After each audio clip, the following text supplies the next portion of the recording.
Although I only recently featured Urbex Hill, I really wanted to feature this one as well. Partly because it is very strange, but also it takes place in an area that I've always found absolutely fascinating.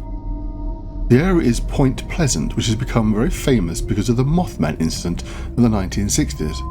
The incident, or series of incidents with the Mothman, first began in November 1966, when a mysterious large grey creature with glowing red eyes, like headlights of a car, was spotted on wasteland known as the TNT area, which was actually a munitions plant during World War II. The area is now abandoned, but is often visited by teenagers for, well, whatever teenagers do in abandoned land. However, this was just the first of many sightings of this mysterious creature. Things really came to a head in December 1967 when the Silver Bridge that crossed the Ohio River collapsed, killing 46 people. And it was reported that this sightings of the Mothman may well be connected somehow with the collapse of the bridge, as the sightings themselves seemed to diminish significantly after the incident, although they did continue for a number of years afterwards.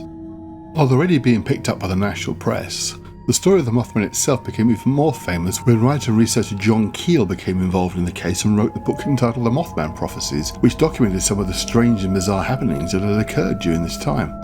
This book was then turned into a movie in 2002 entitled The Mothman Prophecies, starring Richard Gere.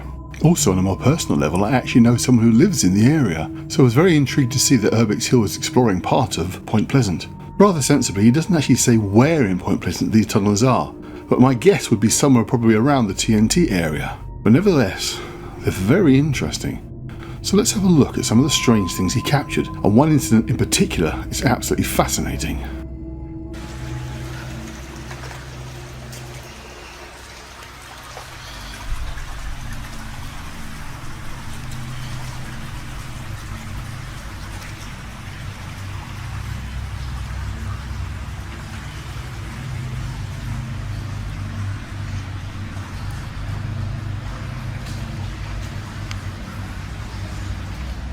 As you can see, the further you go down, the less graffiti you see.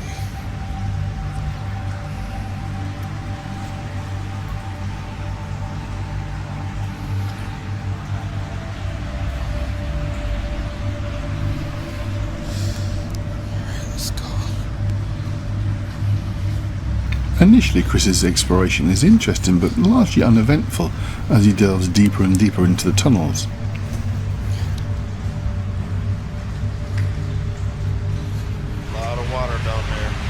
But as Chris continues to explore deeper and deeper into the tunnels, the water gradually gets deeper and the tide is even stronger. Also, the air is filled with moisture created by the boiling water, making it harder and harder to see or hear properly.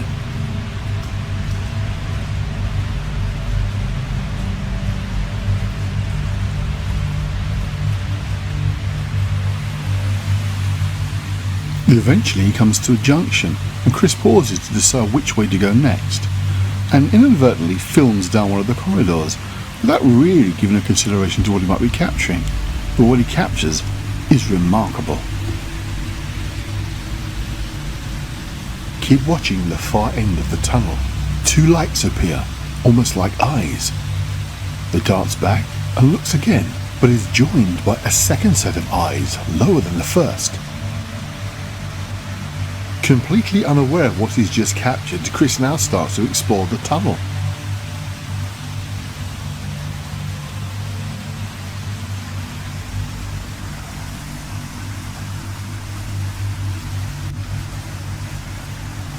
As Chris rounds the corner, we can now see that whatever it was has disappeared.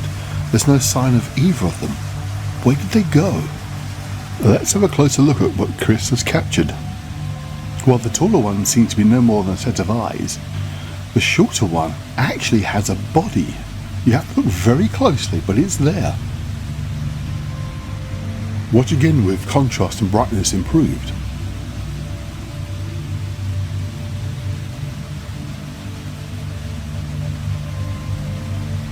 Watch closely as I loop the little one jumping backwards and forwards. You can see his left arm sticking out and what appears to be legs.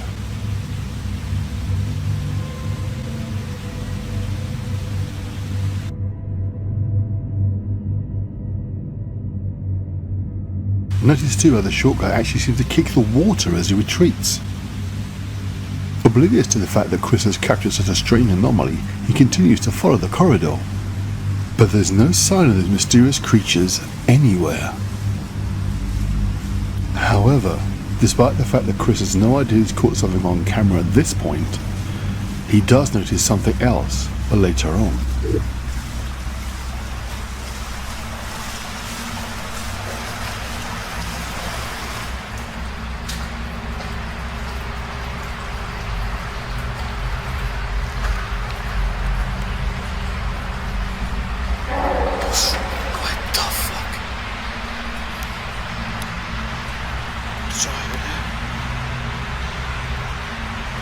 Somebody screamed. It certainly did sound like a scream from a human rather than an animal, but there's no sign of anything that could possibly have made that noise. Yes. Outside, at last. Chris eventually finds his way back to the entrance of the tunnels and heads back out. But what did Chris capture on video in those tunnels? Were those beings real? Well, I've actually communicated with Chris via Facebook, and I would say that I'm absolutely convinced that he certainly did not fake any of this. So what did he capture? Was somebody fooling around and followed them into the tunnels? Or is it something genuinely paranormal? What do you think? Let me know in the comments below.